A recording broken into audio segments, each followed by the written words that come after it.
Robert Hayes had always been fascinated by old houses, the kind that creaked under the weight of decades and whispered stories through their walls. When he inherited the Sullivan estate after the passing of his Aunt Patricia Sullivan, he thought he was getting a charming, secluded home. What he didn't expect was the oppressive quiet that seemed to settle the moment he stepped inside. The house smelled faintly of dust and aged wood, and every shadow seemed slightly too long, lingering as though hesitant to release him. That evening, alone for the first time, Robert decided to explore the attic, a place he had avoided since moving in. He had often joked about it, but now, armed with a flashlight, he climbed the narrow stairs, feeling the boards groan beneath his weight. The attic was cluttered with trunks and boxes, remnants of a family he barely knew. But one wall caught his attention. It looked solid, but something about it seemed off. A draft slipped through a tiny crack, almost imperceptible, and Robert's hand brushed against it. The wall felt hollow. His curiosity overcame caution. He pushed. The wall gave way, revealing a narrow doorway that led into complete darkness. Inside, the air was damp and musty, carrying a hint of decay. As his eyes adjusted, Robert saw the outline of a small cot, blankets piled haphazardly, and in the corner, a worn notebook. He picked it up, thumbing through pages filled with meticulous handwriting. The entries detailed times, dates, and observations about the household. Details only someone inside the home would know. His chest tightened as he realized someone had been living here, silently, hidden. One page made him shiver. It read, "I see him today. He doesn't know I am here. Soon he will notice me." Suddenly, he heard it. A soft whisper from the corner. "You shouldn't be here." Robert froze. The shadows in the room seemed to press closer, alive with something unseen. He felt the walls closing in, the darkness watching him. Every instinct screamed to run, but fear had paralyzed him, curiosity holding him in place. A sudden creak of the cot snapped Robert out of his stupor. He spun, flashlight shaking, illuminating a figure pressed against the far wall. Its face was pale, features blurred in the dim light, and it stared at him with eyes that were just slightly too reflective, too knowing. Robert's heart pounded, blood rushing in his ears, as he stumbled backward, crashing into boxes and old trunks. The doorway seemed farther away now. The shadows between him and the exit twisted unnaturally. He reached for his phone, hands trembling, and the flashlight app cast harsh, uneven beams across the walls. Every corner seemed to flicker with movement. The figure stepped forward, or maybe it hadn't moved at all, but the room's very shape seemed to bend, to toy with him. In panic, Robert lunged for the doorway. The wall that had given way before now pressed firmly, impossibly solid. The hidden room had swallowed itself. He was trapped in the attic, the whispers rising into unintelligible murmurs, repeating his name in tones that seemed to come from inside his skull. Scratches ran across the floorboards, moving faster than any human hand could. He felt it following him as he scrambled down the stairs, the air thick with the scent of something alive, something patient.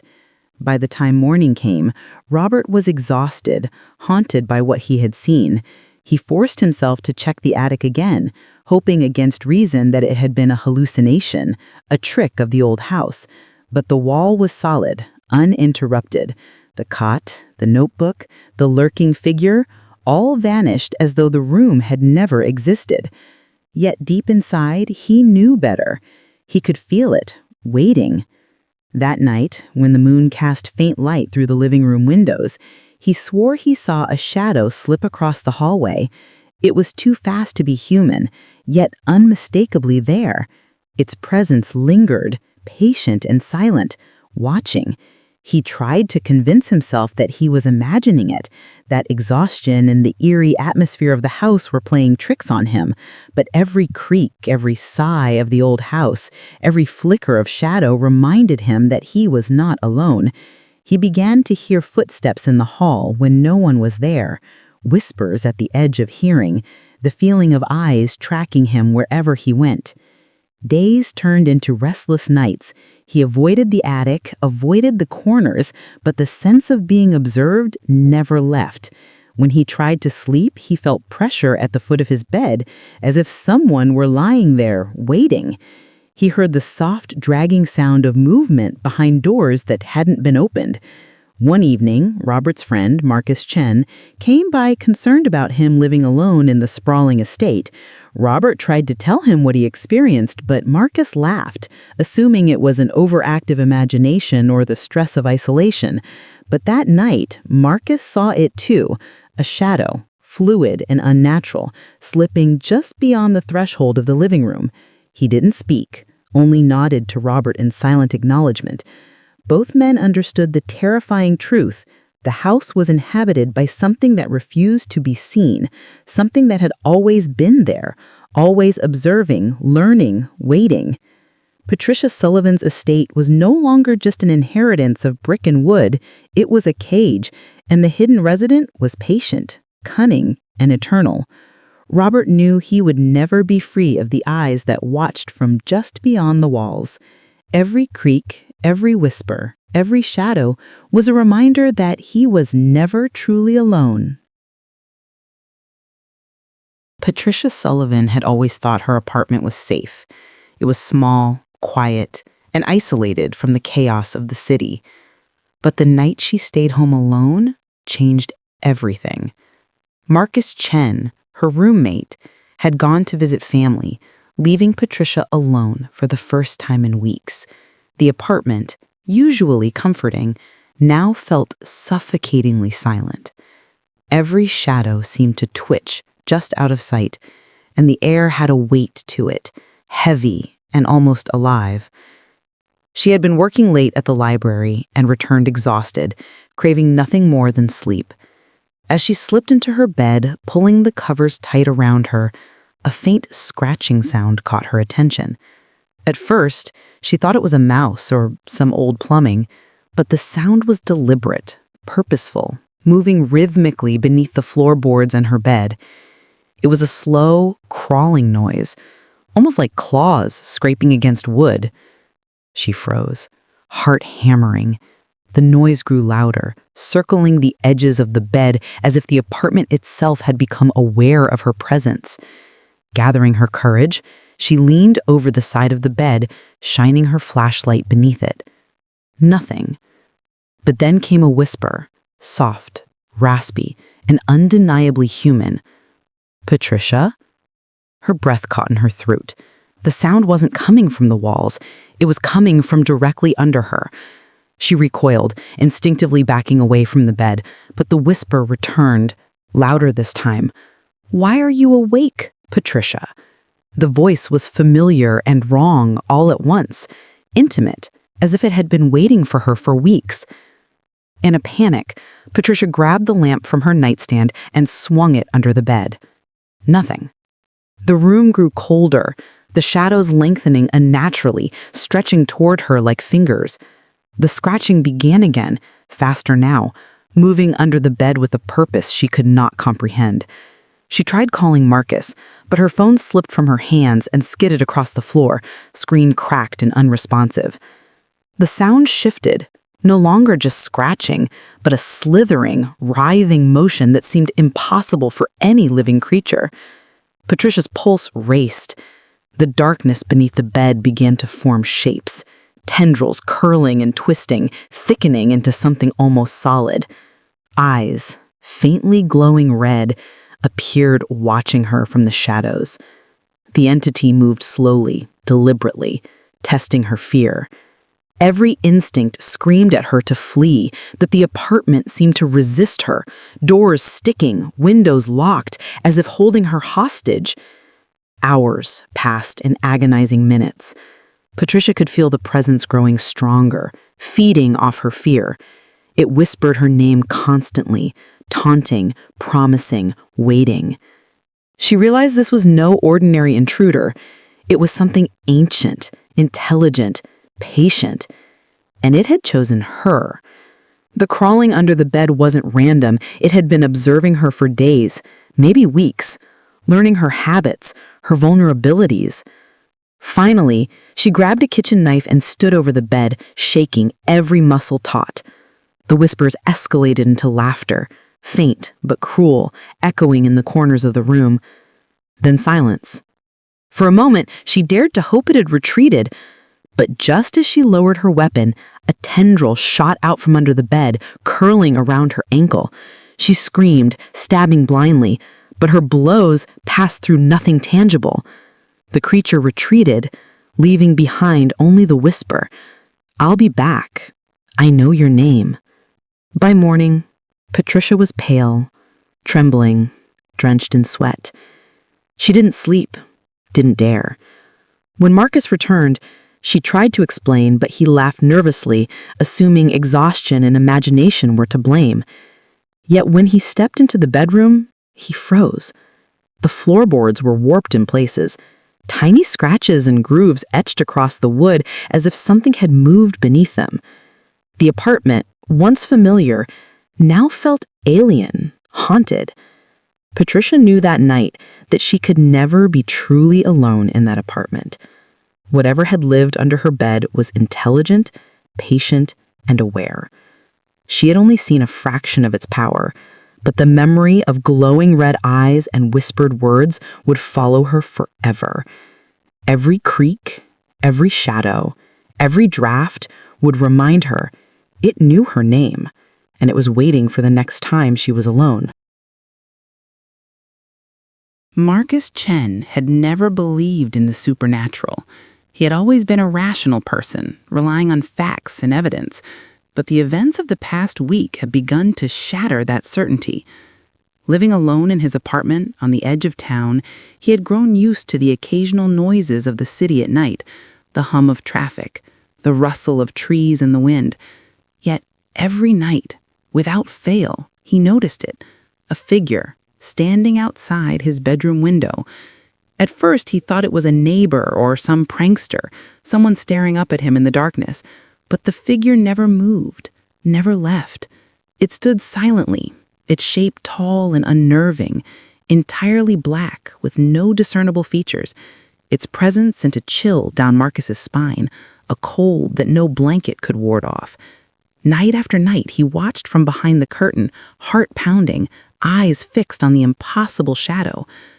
The first time it appeared, Marcus laughed nervously, telling himself it was a trick of the shadows, a trick of his imagination. But soon the figure's regularity became terrifying. He began noticing small signs of intrusion, objects slightly moved, doors left ajar that he knew he had locked, faint scratches on the windowsill, as though something had been pressing against it. Sleep became impossible. Every time he closed his eyes, he saw the black figure, waiting, patient. One night, exhaustion and fear took over. He mustered the courage to confront it. Pulling the curtain aside, he stared directly at the window. The figure remained motionless, but something had changed. Marcus felt a shiver run through his body as the night air seemed to thicken. Then, slowly, impossibly, the figure spoke. Its voice was low, guttural, yet unmistakably human. "Marcus, I've been waiting." The words froze him. He stumbled back, tripping over his own feet. His mind raced, searching for any logical explanation, but none came. The figure's presence was overwhelming, pressing against his senses, filling the room with a darkness that wasn't just absence of light, it was tangible, almost suffocating. Marcus could feel it leaning in, aware of every movement he made, every thought he tried to hide. Desperate, he grabbed a flashlight, pointing it toward the window. The light made the figure waver, distort, but it did not flee. Instead, it leaned closer, the air around the window shimmering unnaturally. Marcus's hands shook, gripping the flashlight like a lifeline. The figure's voice came again, this time a whisper that seemed to echo inside his skull. "You cannot hide. I see everything you do. Every night I watch." For hours, Marcus remained frozen, torn between confronting the impossible and fleeing. His mind struggled to process the horror before him. Every shadow in the room seemed to move, stretching toward him, joining the figure outside in silent malice. It was patient, relentless, a predator that didn't need to move to terrify.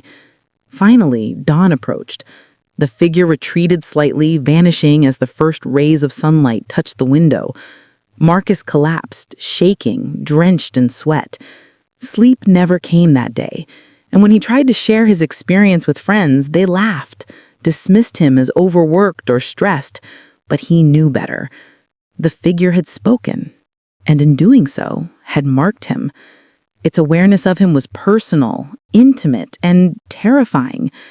Night returned, as it always did, and with it, the figure. Marcus could feel the anticipation before the darkness even reached his window. He tried moving, changing apartments, even locking every entry, but the shadow followed, a silent sentinel in the night, and every night it waited, patient, watching, until finally it spoke again, reminding him that rationality had no place here. He had glimpsed a reality beyond understanding, one where something ancient, intelligent, and malevolent existed just beyond the glass, always observing, always knowing. Marcus Chen would never sleep peacefully again. Every creak, every flicker of shadow, every whisper of wind against the window reminded him the thing outside did not need to move to terrify. And it was always patient, always waiting. Ethan Blackwood had always prided himself on living alone. The solitude gave him freedom, a space to think, work, and escape the chaos of the outside world. His apartment was modern, equipped with every smart device imaginable, including a doorbell camera that he rarely paid attention to. That night, however, would change everything. It started as a normal evening. Ethan had cooked a simple dinner and settled onto his couch with a book. The lights were dim, the apartment quiet, the kind of silence that usually brought peace. But something felt off. A faint tapping echoed from the front door. He checked the doorbell camera out of habit, expecting a delivery or a prank. Nothing. Just the empty porch, bathed in the soft glow of the motion sensor light. Shrugging, he returned to his book, dismissing the unease creeping over him. Minutes later, a soft chime rang through the apartment. The doorbell had not been pressed, but the camera had detected motion. Ethan pulled up the live feed, staring at the porch. The frame was empty. Then, just beyond the edges of the light, a figure appeared. At first, he thought it was a reflection or a trick of the camera, but as he zoomed in, he saw it clearly.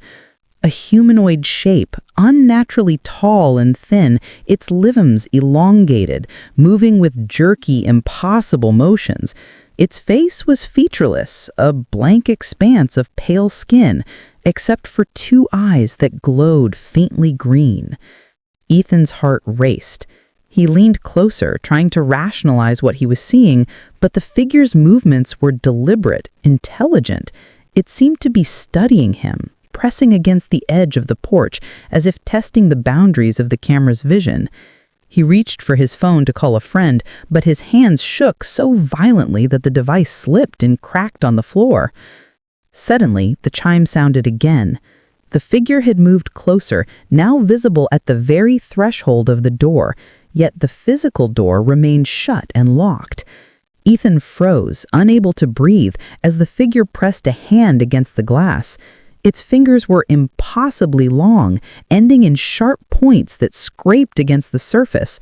A whisper echoed faintly through the speaker of the doorbell camera. "Ethan." Panic surged. He backed away, heart hammering, and the lights flickered. The shadows in the apartment grew longer, stretching unnaturally toward the door. Every instinct screamed for him to flee, but the figure did not move away. It remained there, patient, silent, a predator watching its prey. Ethan grabbed a chair, holding it in front of him as though it could protect him from this inhuman entity. Time stretched into eternity. Every movement of the figure was deliberate, calculated, impossible for a human. Its eyes glowed brighter, fixating on him with a predatory awareness. The whispers continued, repeating his name, promising, threatening. Ethan tried to shut down the camera, hoping to sever the connection, but the device refused. The figure's presence had infiltrated it, transcending technology, invading his perception of reality. Hours passed, or maybe minutes. Time had lost meaning. Eventually, the figure receded slightly, disappearing from the camera's frame, leaving Ethan drenched in sweat, trembling and clutching the chair as if it were a lifeline. He didn't sleep. He couldn't. Every noise, every flicker of movement outside his apartment made his heart pound. The next day, he reviewed the doorbell footage. His stomach turned as he saw what had been captured, the figure lingering just out of the porch light's reach, limbs bending at impossible angles, the face featureless, the glowing eyes fixed on him. The video lasted only 30 seconds, but the horror lingered far longer. He realized that the entity wasn't gone. It had simply withdrawn temporarily, waiting for nightfall, waiting for him to be alone again. Ethan's life changed. He never ignored the chimes again, never took comfort in the quiet of his apartment. Every shadow outside, every reflection in the glass reminded him of the thing he had seen. And every night, when he was home alone, he knew it would return. Patient, intelligent, inhuman, watching. No one could see it but him, but Ethan Blackwood knew the truth. Some horrors cannot be escaped, cannot be captured, cannot be rationalized.